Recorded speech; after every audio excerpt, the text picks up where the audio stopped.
জানেন কি স্নান যাত্রার পর ভগবান জগন্নাথ দেবের 15 দিনের জন্য কেন জ্বর আসে? ভগবানের জ্বর আসে এমন কথা শুনেছেন কখনো? এর আসল কারণ কি তাহলে শুনুন। ভগবান জগন্নাথ দেবের অনেক ভক্তদের মধ্যে অন্যতম ছিলেন মাধব দাস। মাধব দাসের স্ত্রীর মৃত্যুর পর মাধব দাস সম্পূর্ণ একা হয়ে যান। জগন্নাথ ধামে গিয়ে প্রভুর সেবা করতে থাকেন। ভগবান জগন্নাথ দেবের ভজন কীর্তন করেই দিন অতিবাহিত করতেন।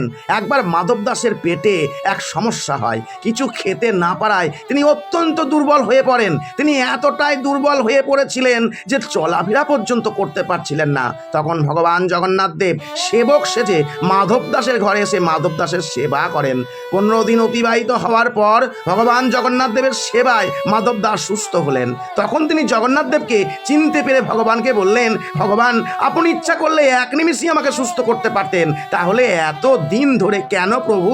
তখন ভগবান জগন্নাথ দেব বললেন, আমি কোনো ভক্তের কোনো কষ্টই সহ্য করতে পারি না। যদি তুমি এই জন্মে তোমার কর্মফল ভোগ না করো তাহলে তোমাকে পুনরায় জন্ম নিতে হবে, কিন্তু আমি সেটা চাই না। তোমার বাকি 15 দিনের রোগ আমি স্বয়ং নিয়ে নিলাম। আর এই কারণেই জগন্নাথ দেব 15 দিনের জন্য অসুস্থ হয়ে পড়েন। সকলেই বলুন জয় জগন্নাথ।